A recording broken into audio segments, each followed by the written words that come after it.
This is our league, and this is your league. Broadcasting from the 55-yard line in Japan to the shores of the Great White North and everywhere around the world on Gridiron America Radio and the Sports History Network.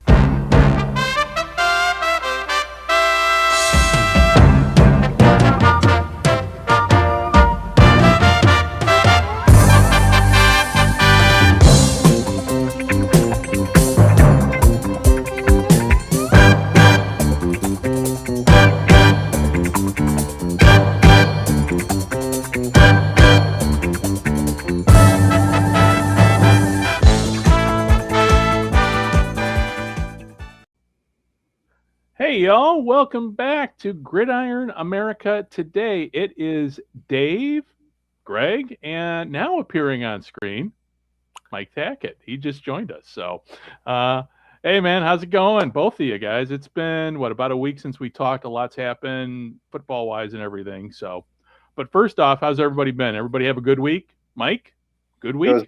Every week goes by faster, but nothing to complain about. How you guys doing? Doing good. Dave? Doing well. All right, good.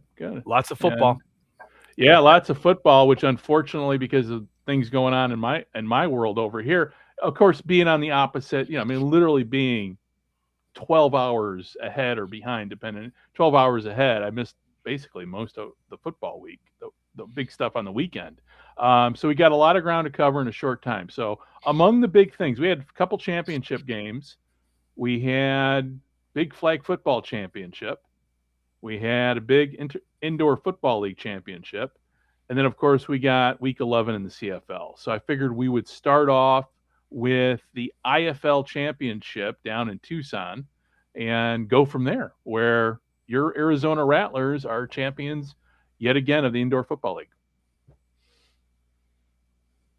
And Dave, you're the one that tipped us off on this game because we didn't know it was on. I remember seeing it that it was happening, and then got caught up, and all of a sudden I'm like, hey, let me check, because I did not realize that I actually got YouTube Sports or whatever the Yahoo Sports, that was Yahoo Sports. So I end up just checking. I never remember that with my Samsung phone they have a whole television network of 200 free stations. So I clicked on that. I'm like, hey, let me just see. And lo and behold, it's like a featured event.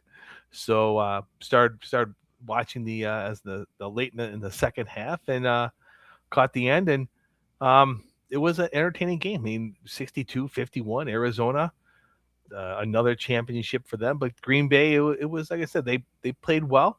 The one thing I do have to, my takeaway from the whole game is I don't watch as much indoor arena, whatever you want to call it, whatever league you follow. But the football games, the football game inside a building, with a 50-yard field.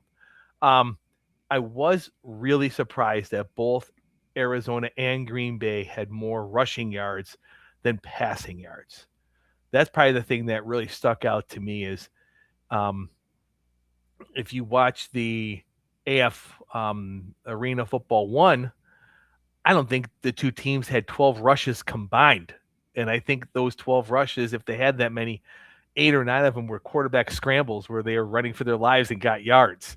So it's really interesting how the different leagues, their style of play, but all are based on the athletic quarterback and not the traditional drop back quarterback that, if you remember watching in the late 90s, early 2000s, it was drop back and sling it and look over the top. And it's you can see the leagues are taking advantage of the athletic quarterbacks that are out there today.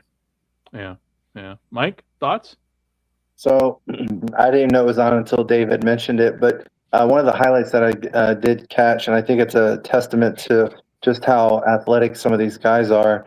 I don't know if you've seen it. There was a catch by Green Bay. It bounced off two players, another player's foot, and the Green Bay receiver caught it in the end zone for a touchdown. Your average Joe isn't going to make that play. So I think again, it's a real testament to how much true talent there is outside of the Shield in the NFL. Like there's so many hidden gems, whether it's UFL, Arena International, or even flag football. I think there's so much good talent that is not getting recognized.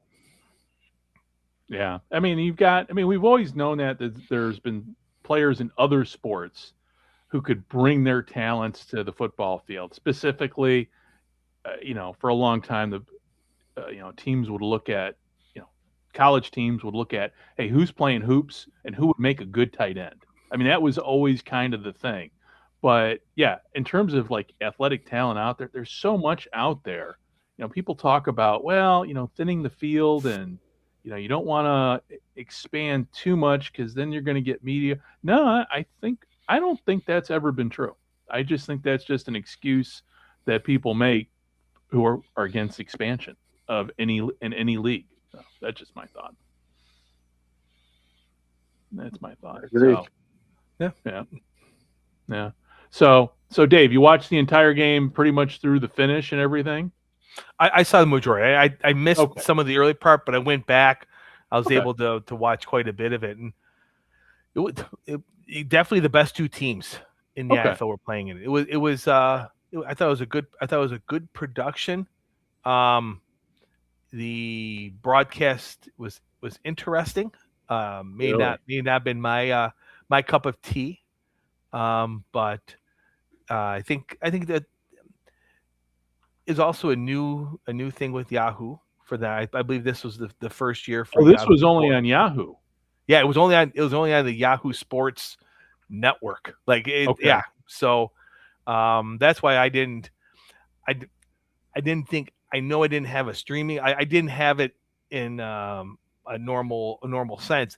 I literally only had it on my phone, and that's how I found it. I just happened like, you know what? Let's just see what's on. I have all these random channels that Samsung TV has. I really never spent any time with it because if I wanted to, like I say, this is not a good plug for Samsung TV. If I wanted to watch a movie from the '60s or some random sport, I mean, we're talking about different levels of arena football on this show, but random sports, I would go to that and go to some offbeat UFC type fighter or some like bare knuckle fighting. Like the channels are absolutely amazing. It's like there is literally and the funny thing is there still is bare knuckle fighting, and if I'm not mistaken, the only place it is in Wyoming.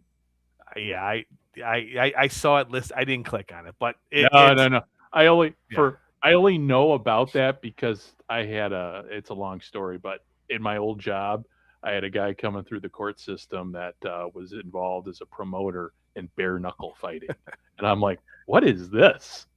Like, wait, this still happens? And it's like, there's only one state in the union that sanctions bare knuckle fighting. So now I'm interested. Now I want to know more just by you bringing that up. It's like, be careful. Just talk about DraftKings and I bet you'll get the odds. Oh yeah. Well, there was a whole other thing too, talking about DraftKings and FanDuel and BetMGM over last week when it had to do with the Field of Dreams game. There's that whole, it's like, really, you're advertising this Field of Dream and a Field of Dream, and unless you know the whole story, I mean, it's insane. It's insane. So, but anyway, so a good game with the IFL game. Yep. Yeah. And they announced a whole bunch. I don't know if you guys saw, they announced a whole bunch of expansion teams next year. I know, Mike, you sent us about the Arkansas Diamonds, but I think they're bringing in 4 or 5 teams next year. It's going to be wild.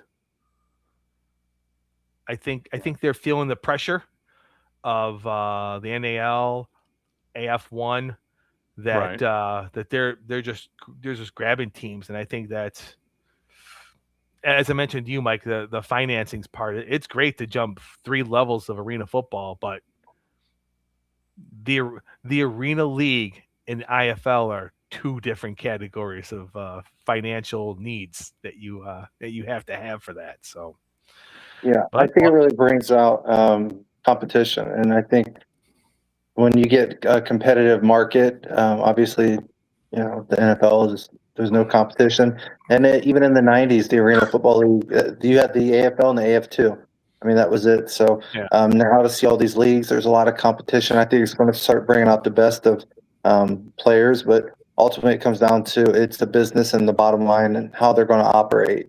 Because it's tough when you go into the bigger leagues. There's players want to be paid more, and your budget may not reflect that. So as we've seen in other leagues, you may not get the best players. So it's going to be interesting to see for next year. Well, and the other thing too is, I mean, when you expand, I mean, you're bringing in people with, I mean, let's face it, arena football leagues, when it comes to screening potential owners or owners of new teams, or they don't do a very good job. So I'm just curious if the new owners coming in are going to be, are they going to be serious? Are they going to have enough in the bank to cover expenses and pay the players? Is really I think what it boils down to for an entire season, which I think is always is an issue every season in the minor leagues, whether it be outdoor football or indoor football.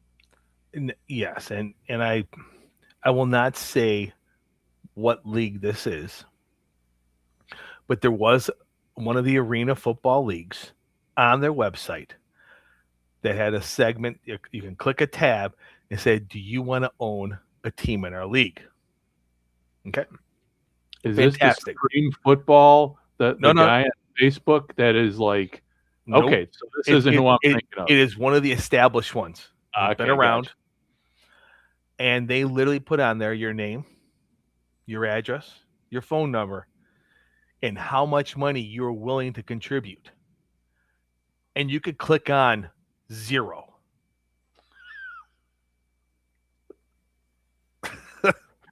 Dave, you seem to know a lot about that. Huh? You seem to know a lot about that, Dave. Did you fill out the form? I did not. But I brought it up to some other people, and I thought this was very interesting. I'm like, what were you expecting? Like, and there were different tiers. I'm like, if you're putting, I have what, sweat equity? Like, I had to laugh. I brought this up to a couple of people. But I won't say what league it is because I think they ended up taking it down. Oh, okay. I was just like, come on, you guys. Well, I mean, you could say. I mean, we get like 2 listeners. I mean, nobody's gonna. No, because you know what? I think there's been quite a bit of turnover. I think there's been quite a bit of turnover in that league, from top down. Even teams, it's not even right. I mean, if you read into what I'm saying, you probably figure out what league it is. But majority of those teams aren't even in that league anymore. The commissioner has turned over. All the staff has turned over. I don't think 4 years ago it's the same as it is today. So, well, now you got me curious because now I'm looking up something. Oh, but, yeah, I was thinking it was the Supreme Football Alliance. No, you know which one I'm talking about online. I do, but yeah, it's segmenting it away from that. The expansion teams of the IFL are interesting cities. You have Austin, Texas, Athens, Georgia, and Savannah, Georgia. So, wait, say that again. I got the Georgias. Austin, Texas. Okay. Athens, Georgia, and Savannah, Georgia. Okay. So well, that gets into my whole question about transportation. Dave, you would know. Dave, you guys would know more about how it works with minor leagues and travel and everything. Are these guys taking planes or are they taking buses in between? Buses at best. There's a lot of leagues they'll rent a couple vans. Okay. But yeah, buses at best. There was a team that switched leagues who several years ago did a 23-hour bus ride because they were that low on funds and couldn't afford to fly. Oh man, I remember I'll this take one. A Greyhound. Yep, but yeah, no. In all honesty, like the one comes to mind is like the National Lacrosse League, indoor lacrosse. Typically, what happens is, like Mike said, you get 2 vans. Coach, assistant coach are the drivers, and you pile in.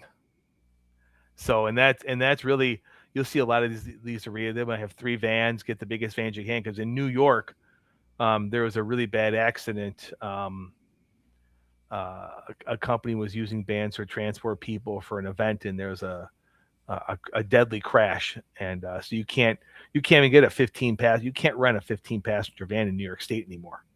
Oh, So wow. yeah, Wow.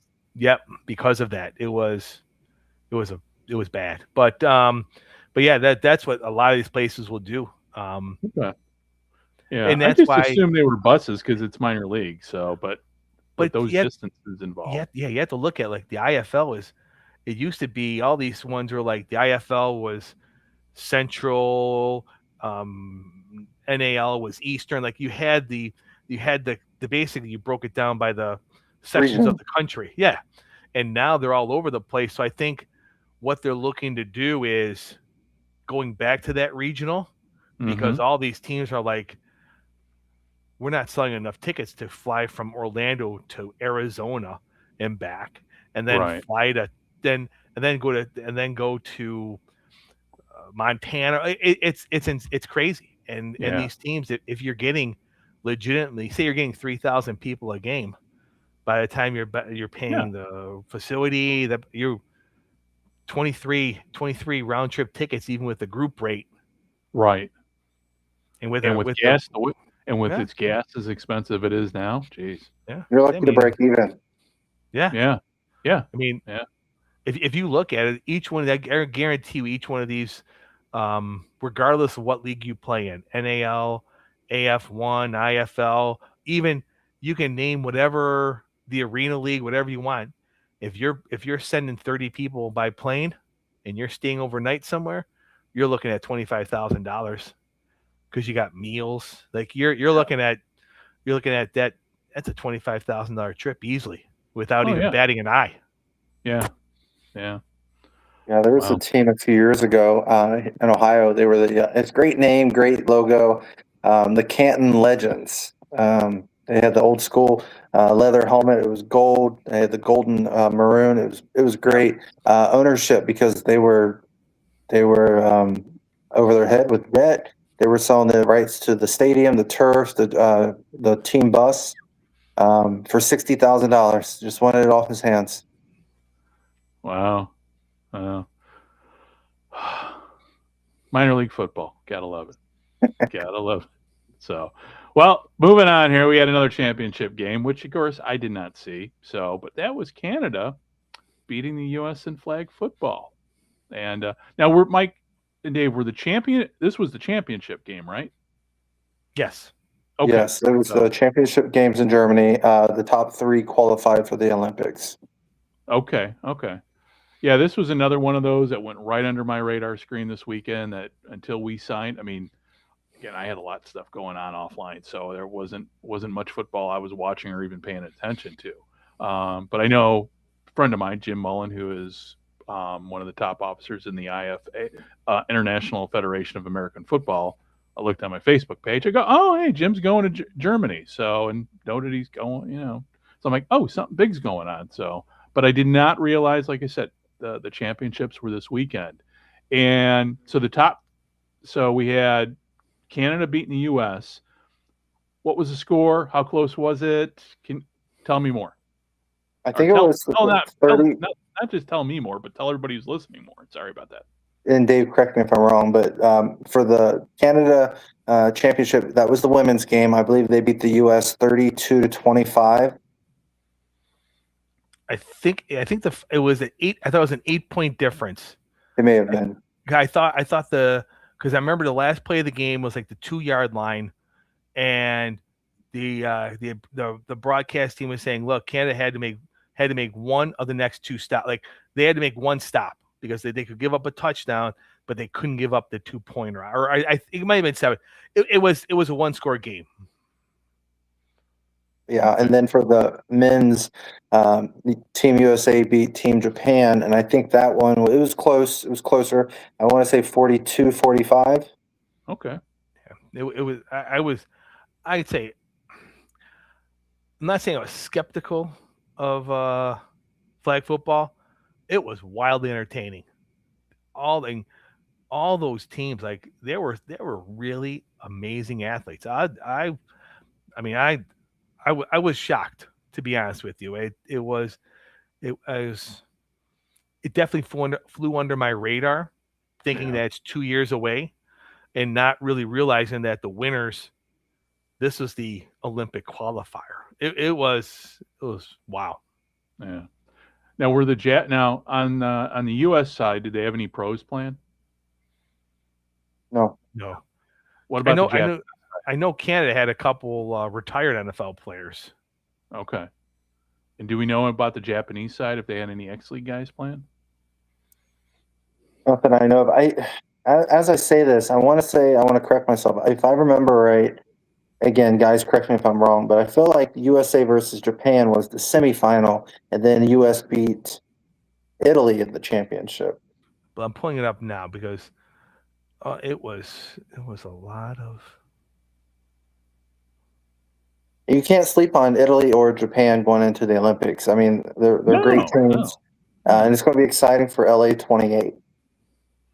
Oh yeah. Well, hopefully, I mean, it's weird because LA is 2 years away with the Summer Olympics, and it seems like it's a lifetime away, but that's going to come up real quick. Like that. Yep. Yeah, real quick. So I looked at getting tickets for reference for the flag football game. The nosebleeds were $800, and then the lower level was $2,600. Where were for LA? Yeah, for the flag football championships. Where are they playing them at? I don't remember. I want to say like the StubHub Center or that's where the Chargers used to play before they got their stadium. Yeah. Okay, so they're playing it. Yeah, StubHub Center. Yeah, because I was thinking more. Like that's a lot of money for a flag football game. That's pricey for anything at the Olympics. And it was sold out. Yep. Yeah. Wow. Okay. Well, with all that said, go ahead, Dave. It was U.S. Italy. Okay. Okay. Well, moving on. Let's switch gears here. Let's talk about Week 11 in the CFL. Here we had 4 games, and going to start off with the Elks against the Argonauts. I know I picked the Elks to win. I don't recall who you guys picked to win, but this game sure. Well, Dave, I'm going to let you lead off here in terms of this game itself, because there were 18 points scored. There were 18 points scored by Edmonton in the fourth quarter. What did the game look like before the fourth quarter? So you're picking on me because I took Toronto? Thank you. Oh yeah. Uh-huh. I will hang my head on this. It was 14-13 with 7 minutes left in the third quarter, and Edmonton scored 31 unanswered points off of a lot of mistakes, but taking nothing away against Edmonton. They played a very, very, very all aspects of the game. They played well. They deserved that win. But Cody Fajardo looked awesome out there, taking control. Exactly what you wanted to after the last couple, after having 3 straight weeks of a grueling schedule. And I take it the crowd's returned to Edmonton. It was a good crowd. I thought it was a good looking. I didn't get a number, but I wasn't really looking for one because it's one of those things where it's like it was loud. Yeah, you saw lots of people, and they had a lot to cheer about come the third and fourth quarter. But what I'm interested to know what is going on, if there is something going on with Justin Rankin in the running game, because it just seems like, I don't know if teams are keying on him, so they're trying to mix it up, because he averaged under 3 yards a rush. I mean, he did lead the team in receiving yards, which was only 61. So the ball was spread out very well throughout the game. But I don't know. It just seemed like that was I had the feeling that Edmonton had one of the best offensive lines in the league, and I was surprised he didn't do more against that defense. I mean, as a team, they still had 470 yards of offense. It wasn't like they were they were held in check, but it was a good bounce back game. And the way if I'm a Toronto fan or a Toronto player, it's one of 18, and let's move on. But Mike, what do you think? So I think I've talked to you guys about this. I had Edmonton by 14, if I remember right. I should have took the over because the end of the game really stood out.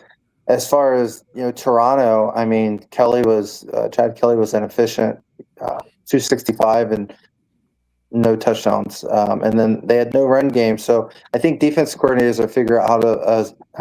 I think defense coordinators have a formula on how to stop Chad Kelly. Excuse me. You're seeing a lot more schemes regarding Edmonton. You're seeing a lot more schemes, I think, with stopping Justin Rankin. Cody Fajardo he had a solid game, 300 plus yards and a touchdown. But again, Edmonton did take off at the end of the game, but props also to the defense for Edmonton for keeping the Toronto offense in check the whole game. Well, I always keep saying, I'm like, Toronto's not impressing me, and seeing this game, just the score, it's like, oh, okay. Toronto's obviously going to the playoffs, but I can definitely see them as a 1-and-out at this point. We're over halfway through the season, and Montreal's got that division pretty much in control. And even Edmonton, too. I'm looking at the standings here, and we'll get into the next game here with want to talk about Hamilton and Saskatchewan, because that was a surprise game, too. So before we even go into let's talk about that game before we go into the standings. I was surprised. I picked Saskatchewan. I think all of us did. And here we have Hamilton winning 26-19. I think Saskatchewan just had too many mental errors. Trevor Harris, it's not like him to throw more interceptions than touchdowns. Only threw for 200 yards, 207, I believe. And then the consistency of Tommy Stevens, he hit a wall. And he only had 36 yards. And I think that was huge. But I think one of the underlying topics here for Hamilton is, you had Trey Ford and Harrison Frost both play a good game. I'm curious, is there a quarterback controversy in Hamilton right now? I personally think anytime you have Trey Ford at your quarterback position, and if he's your starter, you're gonna have a quarterback controversy, because he's never panned out the way I guess that we all expected him to do, to be the next Mike Vick or stuff like that. That's just my opinion. Dave? I think it's going to be. I really think it's going to be week to week, and I think looking at it, you can tell the coaching staff really likes Frost. The typical. He was the Scott Milavich basically implied that he reminded him a lot of Trevor Harris in the way he plays and drop back. But if you have that Trey Ford factor, and it sounds like in listening to the coaching staff talk about him that he's been a great student of the game. He's been very active and wanting to be participating, taking reps. If you have that explosiveness where a Trey Ford, where all of a sudden he comes into the game and he's playing flag football and he's just running around and making plays. I don't know how long you can keep that on the sideline. Right. It's just hard. I don't think Harrison Frost did anything to lose the job. I thought he was very efficient as well. But it's just that it factor with Trey Ford that so many people in the CFL and what you saw in the fourth quarter showed. It was just a different level, and that's a Trey Ford we've seen in a quarter here, a quarter there, sometimes here. Like, we haven't seen a 4-quarter Trey Ford. We've seen flashes of brilliance in that, but never a full game of it. Yeah, and if you get that, and you can just see that Saskatchewan was not ready for that at all. They were not. They were 100% ready for a drop back quarterback who was looking around and filling zones and filling pockets like what you do in the CFL. they were not ready for someone to roll out, move around the pocket, and get out. And even Larry Roundtree had close to 50 yards. He had some big runs in that fourth quarter to help them as well. So I guess I look at it as it's the old quarterback saying is if you have two quarterbacks, you have no quarterbacks. But in the CFL, you need two quarterbacks or you don't have a quarterback. Like you need this problem. And I guess the big question coming up for Hamilton is who is your number one? Like, who do you go with week in week? Right. Because you can't get enough reps for everybody every week. And I guess who could sustain the play without getting the reps is really what it comes down to. Well, yeah, and time's running out too. They've played 10 games already. We're over the halfway mark in the season. You got 8 games left in the regular season. They need to figure it out now because they're going in. I mean, pretty soon we're going to be going to the season's going to be literally 2/3 of the way over, and they're battling with 2 other teams for that final playoff position. Mm-hmm. So yeah, they need to figure it out now. A team that has not figured it out now and probably won't for the rest of the season is everybody's favorite Ottawa Redblacks, who dropped to 0-9 with a 33-21 loss against Winnipeg. None of us were surprised. We all picked Winnipeg. With all that said, I didn't watch the game, but was it worth watching? It was when Ottawa was up 3-0. Once again, I wouldn't necessarily say that Jake Mayer had a bad game, but Ottawa has a lot of the same problems that Toronto has, where they, I don't know what happened that they just, and granted, when you're down like they are every week, you're not in a position to do a lot of running, but 8 rushes the entire game, 44 passes. That's not a secret sauce for winning, and they have to. I don't know. I'm not sure. I mean, I think they hopefully. I don't want to see them go 0-18. So hopefully along the way, I hate to be the person that says, well, if they play Saskatchewan at the end of the year or they play Edmonton and they're resting all their starters, that's their best chance to win. Yeah. But honestly, it's going to be tough because they're beating themselves. Yeah. I think a lot more than they're getting beat. They don't have the talent that their teams have, but they're not helping themselves, I should say, is the way I say it. They're not helping themselves. Right.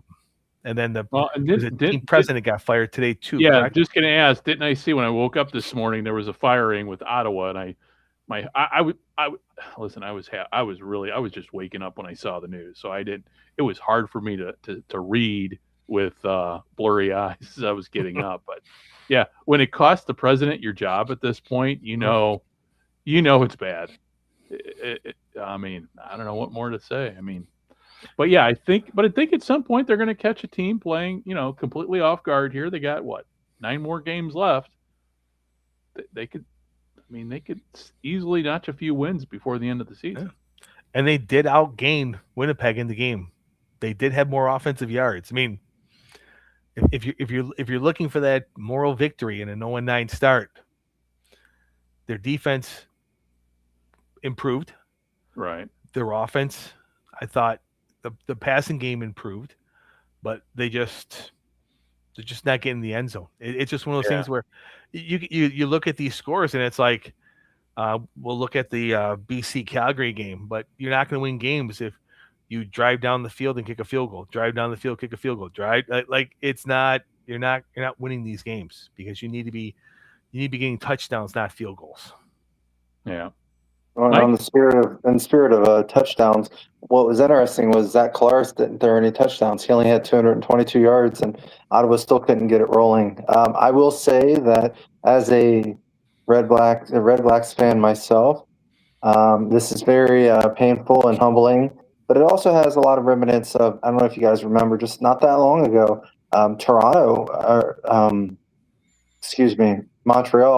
they were at the bottom of the bucket in the league, and to the point to where the league had to take over operations until they got an owner. So I think that's what we're starting to see. I think Ottawa's just going to clear house. Hopefully, we don't need league intervention. But yeah, I'm not hearing any. I don't think any of us are hearing any rumors about the Ottawa ownership group falling apart. So I think it really is from a management perspective, not necessarily ownership, but again, clearing house and just starting from the ground up. This is a true rebuild for Ottawa, and they're not in position anytime soon to make the playoffs. But Jake Mayer is not the worst option at quarterback right now. Again, he had over 300 yards and 2 touchdowns against a healthy Winnipeg team. So I think the surrounding pieces really. Offensive line play needs to get better. Running game, they got to figure that out. And then playing consistently on defense. Winnipeg, they had a second quarter surge against Ottawa. It just seems like Ottawa was just missing in action in the second quarter, and Winnipeg took advantage of it. And okay, all right, I agree. And then the final game we got are my BC Lions winning over the Calgary Stampeders. I'll be honest with you, I did not expect it. Even though I think I picked maybe BC to win. Shit, I can't remember now. But it's nice to see BC winning on the road against a very talented Calgary team. Are the BC Lions for real, or is this just kind of their peaking? Probably, they're peaking after being kind of in the garbage for the first part of the season. I think you're seeing a good team playing good football. Okay. And their receivers are healthy. They're back. They have four of their starting 5. I mean, it'd be interesting to see if Vernon Adams didn't get hurt, if he finished the game, how that would have looked.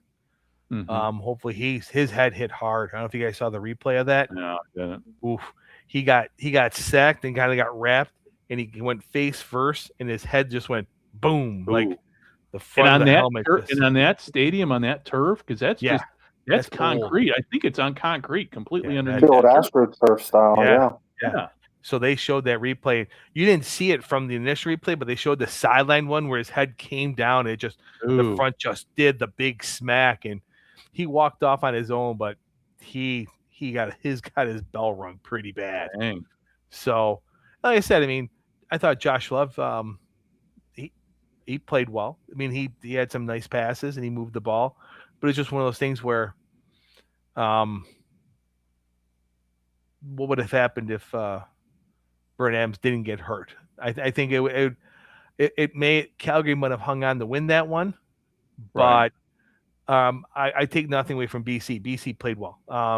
Nathan Work definitely feeling comfortable, and my greatest free agent pickup in CFL history of Xander Horvath is pushed me into second place, because that kid is a workhorse. Holy cow. Another 102 yards, almost 7 yards a carry. He is their instead of having Tommy Stevens or a quarterback, he is their short yardage guy. So he basically, when it's like 3rd and 1 or 2, he's the one taking the ball instead of a quarterback. So that's even better. But it's good to see good football. Yeah. So I mean that basically I think in my eyes that's how that game went down. It was a good, well played football. You never want to see injuries, right? But I mean, BC had almost 450 total yards. They had it going. And nothing to say against Calgary, but you can see it was the offense changed when Vernon Adams went out. Yeah. I mean, that explains the score to me, because without knowing a whole lot, and like I said, man, I starting the day that from kickoff, that's when I was completely tuned out of football, because it's like just too much going on here, so I wasn't able to catch up on anything, and so I was curious, So, all right. So with all that said, now we're going to enter into week 12 here. We got Ottawa at Montreal. I'm just going to go around. Thoughts, picks. I'm picking Montreal. It's 8-1 versus 0-9. Next up, we have Winnipeg at Edmonton. I'm going Edmonton. This should be a game. This should be a well-attended game, I would think, for a Friday night. I mean, I would think this place, would think Commonwealth Stadium would be hopping for this game. Based on how each team is playing, I think Edmonton wins this one pretty handily. Okay. But it's one of those things where until Winnipeg shows that they can't play in these games, you don't want to count them out. It just seems like for the last 5, 6, 7 years, Winnipeg's got a big game. All of a sudden, they find a way to either eke this out or make it incredibly close. Yeah. Okay. Yeah. And I'm going to kind of piggyback on that. So kind of regarding the BC Calgary game, Calgary, the whole story for the year is consistency. A lot of games, they played not to lose instead of playing to win. And I feel like Winnipeg's in that same boat a lot of times here lately. So for that game, I have Edmonton. But I do want to add, just kind of ask you guys a question about the Montreal and Ottawa game. Given the comfort lead that Montreal is starting to get in the standings, do you guys see it being a thing where they rest their starters maybe after the first half if they're comfortable with how the game's going? I don't know. Because it's a home game in Montreal. That's my thought. It's like, why would you? Yeah. Well, a couple things. It depends on the score of the game, how well the starters are playing in that first half. If it's close, I think the starters are going to stay in the entire game. But if if it starts becoming a blowout, they're going to rotate people in. I don't think you're going to see them pull the entire first string out, but they're going to rest their guys and give more guys playing time, because this would be the game that you could lose and not lose any ground at all in the standings. Yeah, I think if Davis Alexander throws, say, 3 or 4 touchdowns in the first half, what do you have to gain by him playing in the second half versus the risk of an injury before the playoffs? Yeah, no, I agree. For the sake of my fantasy team, I'm going to go with 250 yards, 3 touchdowns in the first half and sit him down. I don't want like 88 yards, no touchdowns, a pick, and then they sit him in the second half. That's not a good, Yeah. Selfishly. But no, I think you're right, Mike. I think where Montreal is now, you have to start looking at that every week. I mean, you're only at the halfway point, but Alexander goes down. I'm not saying Montreal is done, but there'll be another Hamilton if that's the case. Right. Yeah. It's Toronto's to win at that point, which is wild. Yeah. Speaking of Toronto and Hamilton, that's the other game. That's because we got games on each night of the weekend. Thursday, Friday, Saturday, and Sunday. So we got Hamilton at Toronto. This should be a good game, but I think most people would be picking, and I know I'm going to pick Toronto to win this game just because they've got a consistent quarterback. Whereas going into this game, we don't know who's going to Trey Ford. We don't know which Trey Ford's going to show up. Mm-hmm. Yeah. And I'm gonna go with Toronto too, but I just think I'm nervous. Hamilton's defense is one of the best in the league. Yeah. They really truly are. So I'm nervous on that aspect because you have a lot of familiarity, and that's the only thing. It's just one of those things where it could be 17-14, or it could be 35-31. It really can be either one of those. But it's protect the ball. I don't know how you can say like Toronto has to be kind of not gunslinger, but they have to be forward thinking because they don't have a running game, so they have to push the envelope. But I don't know if you can. I don't know how long the patience would be. It doesn't seem like Toronto has a patience where you feel out the first half, you might punt 6 times and it's like 3-0 at halftime. that doesn't seem like in the CFL there's that patience to play the field position game anymore, try and pin them deep and make them like you don't. I don't get that feeling as much as it say 5-10 years ago with the game. Yeah. I think really comes down to quarterback play. Whoever performs better. Dave, to your point, Hamilton's defense is playing really solid ball, and it's going to be interesting to see how Chad Kelly responds. For me, though, I think what Hamilton's doing with the two quarterback platoon, so to speak, you have a pure passer, and then you have another guy who's a mobile threat who can also throw the ball when needed. So I think that's going to be tough for Toronto to stop. Give me Hamilton.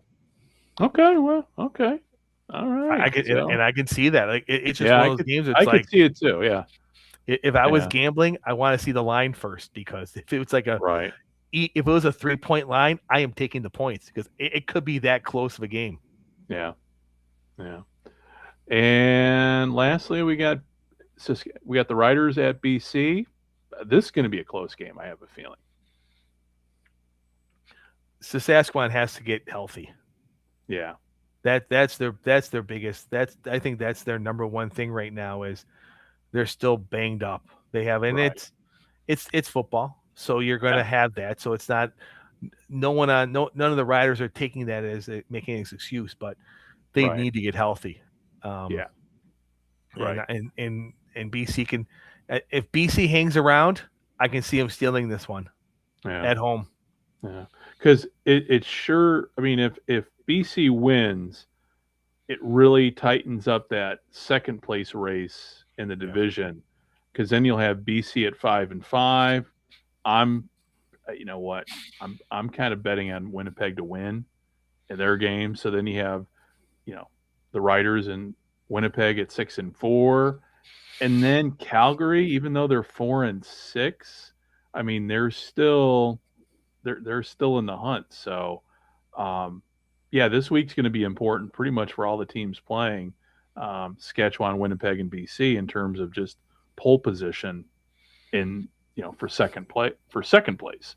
I think, but with that said, I mean Edmonton's only 7-3, so I mean they're still they haven't won it yet, but the way they've been playing, they're in the driver's seat now. So it's going to be, and then of course in the East, got Montreal in the driver's seat, and then Toronto and Hamilton bringing up second place. Like it always goes in the East. It's always you always get like it's either you get the best team in the league and the best team in the league, and then the worst team in the league are in the East, and then it's usually two teams fighting it out for second and third. It's never just how it always is. It'd be nice when they eventually get a 10th team in there, and maybe even add 3 more teams so we get more of a competitive balance somewhere down the road. Maybe when we're in our 60s and everything, that'll happen. So I will say this. So football it's a never-ending game of momentum. Right now, you have 2 different teams going on 2 different directions. I think BC is on the rise, and I think Saskatchewan's in a trench right now trying to figure out their identity this part of the season. So with that, I want to go with BC over Saskatchewan. Okay. Yeah, I'm going to take Saskatchewan because I think they're going to be hungry for this, and I it seems like anytime I watch Saskatchewan play at BC, the Riders always win. So I'm just going to go with I'm just going to go with my anecdotal knowledge there and just go, I'm going to go with it because I can see that. I'm going to go with BC until Saskatchewan can figure out a running game. Okay. Until they get A.J. Olette back, they don't have an answer, and it really showed against Hamilton. Okay. All right. Well, that wraps up our. I also took Toronto last week, so yeah. Well, that wraps up our CFL talk for the show. Now, let's see what else we got to cover. Unfortunately, before we hit the air, there was the death notice of O.J. Brigance, who long time. I mean, he's younger than he was younger than me. So, he played. He was a star on the Baltimore Stallions. His CFL claim to fame is playing for 2 years with the Stallions, and let's see here. I've got his bio up here. So he played 2 years with the BC Lions, or 3 seasons, 91 and 93. The Stallions, he played from 94 to 95. Then he went to the NFL. I mean, I'm just reading off his awards and highlights, because then after the Stallions, he went to the Dolphins, played in 96. He didn't go with the team to Montreal. Then he went to Baltimore Ravens, the St. Louis Rams for a year, the New England Patriots. So he played on, 7 different professional teams. He was a Super Bowl champ with, I believe it's Super Bowl, that would have been 35. So that would have been, so he was Super Bowl champ with the Ravens. Yeah. And he was a Grey Cup champion so he was a 2-time champion in Baltimore in 2 different leagues in 2 different years. Which had to be the only one. Yes, I don't have that in front of me, but he had to have been the only one. Had to be the only one. And he if has anybody, to be Mr. Baltimore, right? Yeah, you would think. I mean, So he won 90? Oh, 90. It was 95 that the Stallions won the Grey Cup, and then in 2000 the Ravens won the Super Bowl. So, but yeah, man, Grey Cup winner, Grey Cup champion, Super Bowl champion. Now there have been players that have played both in Grey Cup been Grey Cup winners and Super Bowl winners. We know that. I mean, I like getting into arguments when I remind people that Joe Kapp is the only NFL quarterback to win both an NFL title and a CFL title. And then, of course, when I put that out there, no, that was during the merger, and that's not really technically or really. I go, no. The trophy says NFL champion. I don't care if the next year it was the NFC. The trophy says NFL champ. But yeah, no, there's been other players. But in the city of, I don't think anybody has ever won a CFL title and an NFL title for the same town. So he's won, but he was amazing to watch on the field. That's all I can say. He was amazing. And in my, I used to do the play simulation games. He was a stud in my play simulation games, pen and paper on defense. It was huge. But yeah, no, it's just sad because he is another victim of ALS. And, so yeah, because, the NFL hasn't denied there's a connection, but I think we all know there's a connection. Yeah. I'm curious how long before we'll get the results when you guys see Matt Hasselbeck. No. Matt Hasselbeck, he gave an authorization to do a CTE testing as a live person to see if they can detect it now while he's still alive. So I haven't heard anything about that. It made the rounds last week that he agreed to participate in the study. So I'm really curious. It's interesting because the report was done by ESPN. That's his employer, but that's not something ESPN usually talks about. Yeah. Well, they're in partnership with the NFL, not necessarily. They own a stake now. It's like 10%. They own a stake in it, but if they don't report it in other outlets like your Fox Sports and all that, it's one of those news items that they have to report, because if not, there's still a news organization. So, I hear what you're saying. But yeah, when it comes to, and we've talked about this before with CTE and, all the guys that we know in the NFL that have died from ALS. OJ Briggins.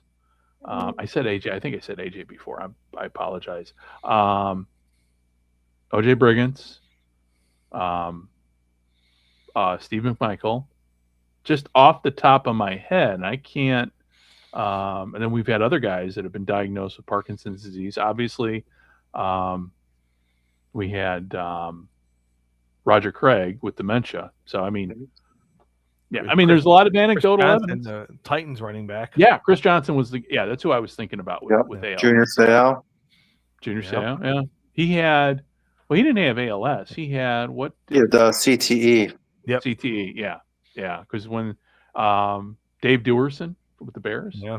Yeah. I mean, it goes on and on. I mean, football is a great sport, but hopefully, hopefully the game will be played with with technology will make the game safer, and people start tackling more rugby style tackling. But I think there's a direct correlation they're gonna come to the realization of in the next decade that because there have been some studies that have suggested it, but again, the research is still so young.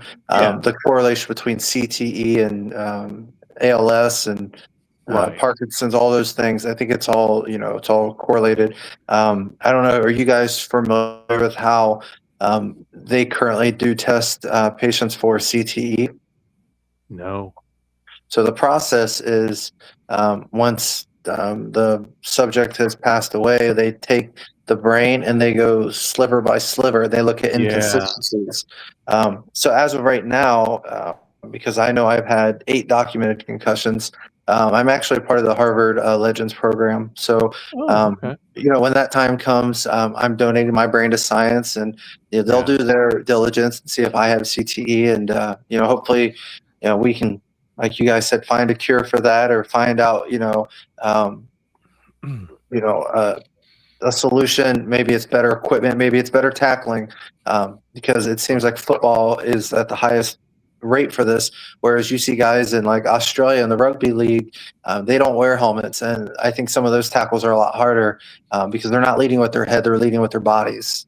Right. So Right. You're tucking your head against their thigh. Mm-hmm. Yeah. And you're falling on the thigh, you're not falling on your head. Yeah.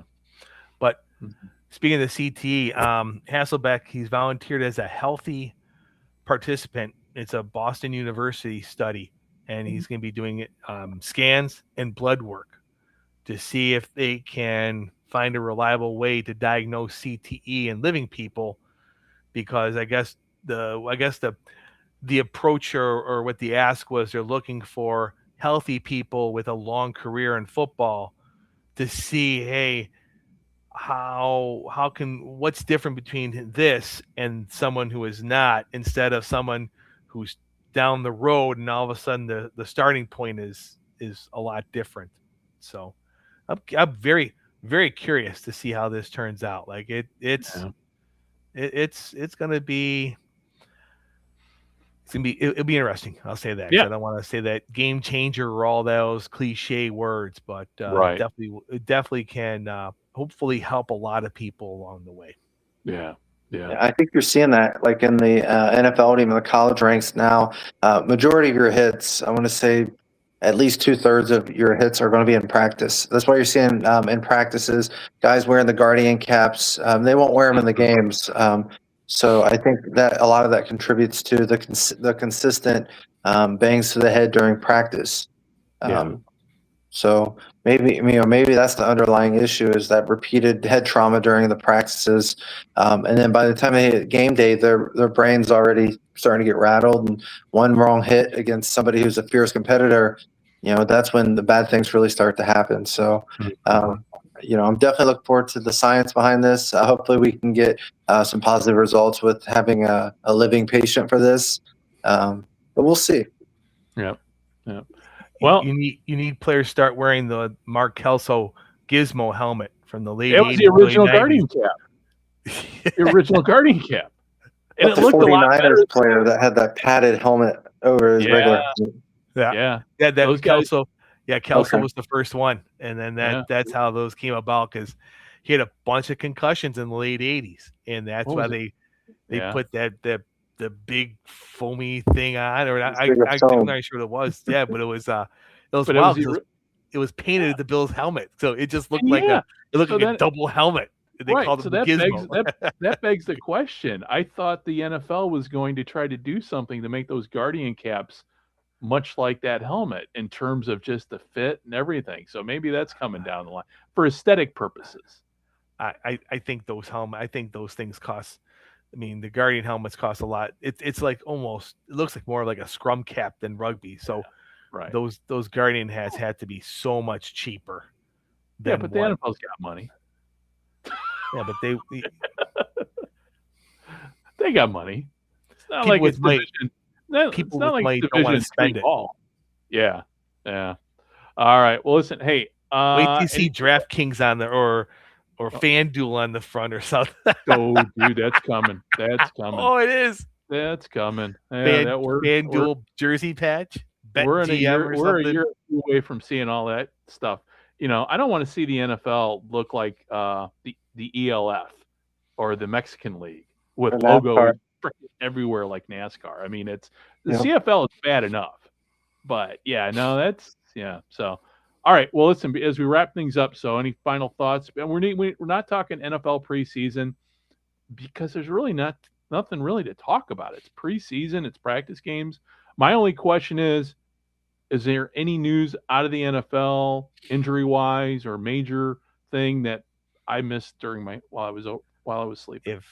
If the Giants don't figure out their offensive line, Jackson Dart will not be standing by week 4. Okay. Did you see the hit he took in the preseason game? Nope. I think Earl Thomas is out for the year. Oh, the linebacker, right? Safety. Because I thought I saw I think there's a linebacker at ACL injury. Or was that early? I just misunderstand that because there was a couple. Yeah. Okay. Yeah. That's awful. All right. Okay. Yeah. So we'll talk more next week. Final note here too, in terms of looking forward with the season, we've got a new X League specialist that we're going to be bringing in, Parker Benningfeld, who is young, graduated college. I talked about this last week. Graduated, did a documentary on the X League that's on YouTube, and it's on our webpage. If you go looking on our webpage at gridironamerica.net, you can find his documentary there. I was in the documentary. I kind of narrated it back when Gridiron Japan was up and running. But we're going to bring back Gridiron Japan with Parker. Parker's going to be, because he follows the X League. I mean, he's gone to, I wouldn't call him our insider, but he brings a youthful exuberance, and he's an intern. He's interning with NFL Films, and I can say that officially because it's now on his LinkedIn page. So it is official. But yeah, we're going to bring him on to talk X League, at least once every 2 weeks to sit down and kind of go over. And Mike, I know you're our international football specialist. So between the two of you and me, I think we can kind of pick up where, we had, where Gridiron Japan once was, that we don't have the insider knowledge that we had with our buddy John, who's going to be unavailable to come on the podcast to talk X League football. But I think between the three of us, we can at least give it some breathing room. I think we can tackle the globe. Yeah, I think so. And I will focus on getting myself caught up with the state of Indiana, so I'll be able to talk Bears football moving forward. Yeah. Hammond Bears. Yeah, that's. You guys saw the picture I sent you of the new Bears jersey with Indiana across the top. I'm like, I don't know. To me, I'm like, Indiana's always made the most sense. Now it's going to be curious. It's not a done deal in Chicago. It's not done deal at all. And the original site, when they showed on TV the original site where the stadium's going to be, it's like, it's all surrounded by water. I just can't see that happening. So I don't know. Yeah, my vote is still Hammond Honey Lovers. Hammond and have Winnie the Pooh. Have just a shirt Pooh running around with the Bears with a Bears jersey on. And that means we can, or better yet, we'll just call them the Honey Bears. But it would be nice if the original Honey Bears would come back. I still don't understand why they're not back yet. Virginia McCaskey is dead. She wanted them gone. They were gone. She's now dead. Let's bring them back. Go ahead. Finish. Go ahead. Finish. No. Bring them back. Bring the Honey Bears back. If we're not going to do the Honey Lovers, I want the Gare Bears for Gary, Indiana, and the Care Bears, and then you can sell kids jerseys with your feelings on them with different. the internet is amazing for this. It truly is with this Bears name, the Bears state, like movie in Indiana. It is a treasure trove of stuff. Well, the Bears are always an entertaining team. I mean, we're talking super fans and everything. I mean, and also too, have you guys on Facebook, or I think he's on Instagram? I think he's on everything, TikTok. But a guy goes by the name of Dave Cieslinski. I'm familiar with that name. Yes, I've heard it. His clips, his musical clips are the best. So was he the one at the Bears play a preseason game lately? Was it home this weekend? I don't know, because someone had a video of them up in like the top tier of the stadium and going, they like panned their phone and just went, there's Hammond in the distance. Like it was hilarious during the game. You see that one? It was hilarious. Just panned over to like this smoggy area on the other side of the water. It was hilarious. I feel like it's going to be an indoor dome. Yeah, I can. It's well. Let's see if it happens. Arlington High, Illinois is still in play. I mean, we don't know what's going to happen, but I think Illinois is going to drop the ball eventually, and they're going to. But it's just going to take this saga has been going on for close to 60 years. Yeah. So it's time to bring it to a close. So much like this show. So with all that said, everybody who's watching, listening, hey, give us a follow on all our social media. Gridiron AM Radio on X, and pretty much Gridiron America everywhere else. All you got to do is even just Google Gridiron America and we pop up. So, but yeah, no, on behalf of Dave, Mike, myself, this is Greg. So thank you very much for watching and listening. And we will be talking again next week. And in the next coming weeks, hopefully we'll have more popping up here. Joe, speaking of Chicago, Joe Zimba just wrote a new book about Mats Tonelli, about the story of a very, very famous player on the old Chicago Cardinals. He wasn't the best player, but he is probably the one player who you can definitely call a hero in many ways, because World War II survivor, survived the Bataan Death March, and because of the generosity of Charlie Bidwell, man was able to lock in his pension after he got back from World War II. So it's a really inspiring story. But we're going to hopefully have Joe on the next couple of weeks, sit down and talk about the book. Hopefully you guys will be available. If not, I mean, it's, I know with time zones and everything, it's always sometimes difficult so we'll figure all that stuff offline, all three of us, in terms of who will be talking with Joe, with me. So, but on that note, thanks for tuning in and thanks for watching, and we will be talking to you very, very soon. Bye-bye.